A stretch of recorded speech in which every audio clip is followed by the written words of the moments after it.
กับเฮียนสยอง2เรื่องในค่ำคืนนี้ฮะคุณผู้ฟังครับก็เป็นประจำทุกค่ำคืนนี่เลยนาอีเซรั่มแชมพูฮะแชมพูที่ลดอาการดุดร่วงของเส้นผมฮะก็นำเสนอตรงนี้น้องโบบอกกิ๊กด้วยนะพี่โชว์ทุกคืนเลย อ๋ออยากได้ไปเข้าเพจนาอีทฮะ มาเข้าสู่เรื่องราวกันตรงนี้ก่อนดีกว่าสิ่งที่คุณผู้ฟังกำลังจะได้ยินได้ฟังเรื่องราวจากผมต่อไปนี้นั้นอย่าเชื่อนะฮะให้ฟังหูไว้หูแล้วก็ใช้วิจารณญาณทุกครั้งในการรับฟังเรื่องราวประเภทนี้ข้อสำคัญเนี่ยอยากให้คุณผู้ฟังได้ฟังเป็นนิยายฮะเพราะว่าเรื่องที่ผมกำลังจะเล่าต่อไปนี้เป็นเรื่องที่คุณเอกส่งมาให้ผมได้เล่าแล้วก็ถ่ายทอดให้คุณผู้ฟังได้ฟังฮะคือผมอะสังเกตไหมเสียงผมมาเปลี่ยนคือ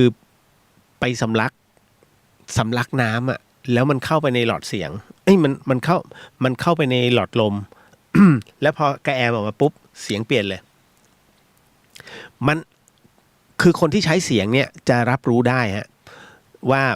เสียงของคุณเนี่ยเปลี่ยนตอนไหนแล้วพอกินน้ำเข้าไปเนี่ยมันใช้ได้ผมรู้เลยว่าตอนนี้เส้นเสียงแย่ เพราะว่ามันเหมือนกับไม่น่าเลยอ่ะ รู้สึกกินส้มตำมั้ง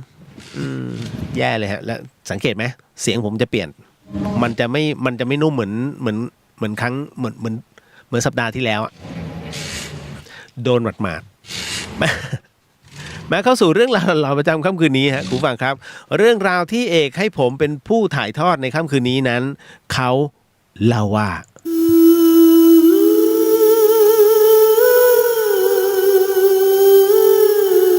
เอกเขาบอกงี้ฮะว่าเหตุการณ์นี้มันเกิดขึ้นมาหลายปีแล้วนะคุณผู้ฟังผมเอามาเล่า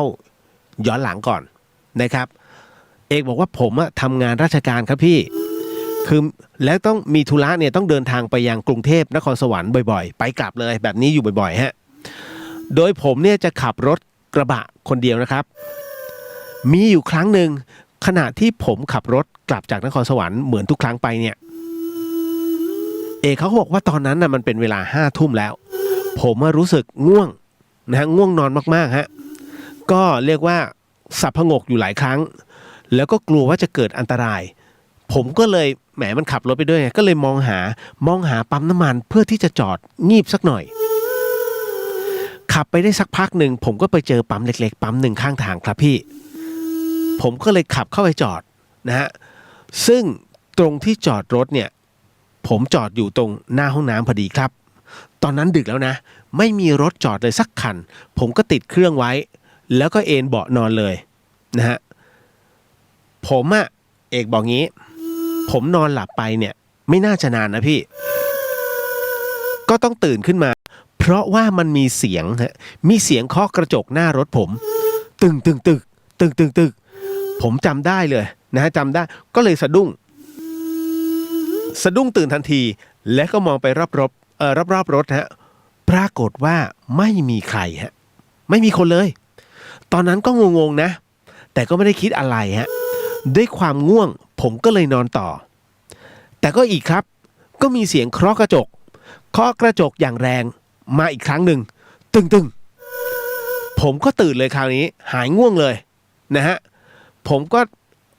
ก็คือลงมาจากรถแล้วก็เดินสำรวจไปรอบๆก็ไม่เห็นนะไม่เห็นคนฮะนอกจากเด็กปั๊ม 2-3 คนที่อยู่ไกลๆแล้วเนี่ยแล้วพอดีตอนนั้นผมปวดฉี่พี่เดียวเอกบอกผมปวดฉี่ฮะผมก็เลยไปเข้าห้องน้ำผมเลือกที่จะเข้าห้องน้ำแบบเป็นห้องนะเพราะแบบยืนฉี่เนี่ยมันต้องเดินอ้อมไปด้านหลังผมขี้เกียจเดินครับลักษณะห้องน้ำที่เนี่ยจะมี3ห้องเรียงกันนะฮะจะเป็นส้วมซึมแบบนั่งยองๆแล้วก็มีปูนเนี่ยก่อสูงขึ้นมาขนาดใหญ่ระดับเอวนะฮะเพื่อจะไว้ใส่แล้วก็ตักน้ำนะฮะพอเดินเข้าห้องน้ำไปสิ่งแรกที่ผมรู้สึกคือกลิ่นครับพี่กลิ่นเหม็นมากๆเหม็นเน่านะฮะหรือเหม็นอะไรก็ไม่แน่ใจครับตอนนั้นเนี่ยผมได้ยินเสียงเปิดน้ำซูนะฮะเปิดน้ำก๊อกเพื่อกลบเสียงไงคือเสียงก๊อกเนี่ยมันดังมาจากห้องสุดท้ายแล้วสักพักหนึ่งน้ำมันก็หยุดแบบทันทีเมื่อปิดก๊อกนะครับผมเข้าใจว่าคงต้องมีคนอยู่ห้องสุดท้ายแน่นอน อาจจะเป็นเด็กปั๊มผมก็เลยเข้าห้องกลางปิดประตูล็อกแล้วก็ยืนฉี่นะฮะยืนฉี่ไปผิวปากไปครับระหว่างที่ผมยืนฉี่อยู่นั่นเองปรากฏว่าเสียงเปิดน้ำจากห้องสุดท้ายข้างๆผมก็ดังขึ้นอีกซูแล้วก็หยุดอีกแล้วก็เปิดอีกแล้วก็หยุดอีกแบบนั้นฮะซ้ำไปซ้ำมาผมก็มันชักแปลกๆเว้ยนะฮะใครมันจะมาเปิดปิดน้ำเล่นแบบนี้แต่ก็คิดในใจว่าเขาอาจจะกำลังส่งแฟกซ์หรือเปล่ารู้ใช่ไหมฮะมาแบบกระปิดกระปอยไงนะฮะกบเสียงแล้วก็ได้ยินผมได้ยินแล้วก็ได้ยินผมเดินเข้ามานะฮะจากนั้นเขาก็ค่อยๆเปิดน้ำเป็นระยะเพื่อจะกลบเสียงที่มันไม่น่าฟังก็เป็นแบบนั้นนะฮะพอผมฉี่เสร็จครับพี่เอกบอกนะพอผมฉี่เสร็จนะผมก็ราดน้ำเรียบร้อยแล้วก็ออกจากห้องน้ำเลยปรากฏว่าเสียงน้ำก็ยังดังซูยาวขึ้นมาอีกครั้งหนึ่งจากห้องสุดท้ายครับแต่ทีนี้ผมว่ามันแปลกๆคือประตูห้องน้ำนั้นมันก็ดันเปิดอยู่ผมก็เลยชะเง้อไปดูปรากฏว่าในห้องน้ำห้องสุดท้ายนั้นไม่มีคนอยู่ครับแล้วก๊อกน้ำเป็นแบบก้าน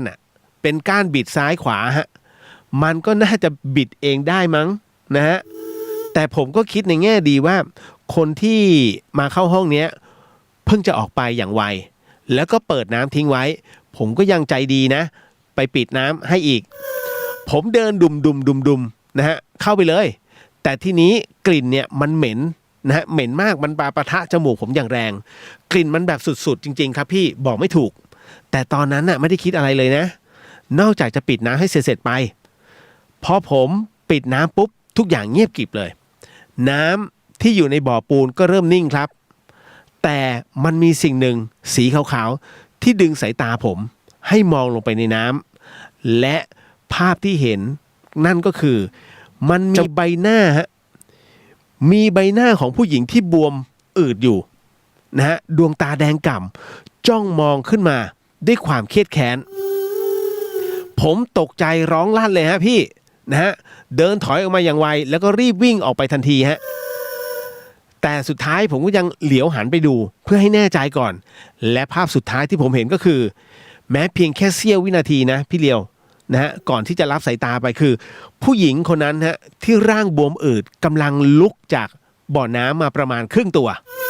ผมรีบวิ่งไปที่เด็กปั๊มทั้ง3คนเลยฮะที่อยู่ตรงหัวจ่ายน้ำทันทีแล้วก็ถามว่าน้องที่ห้องน้ำมันเคยมีเรื่องอะไรหรือเปล่าเนี่ย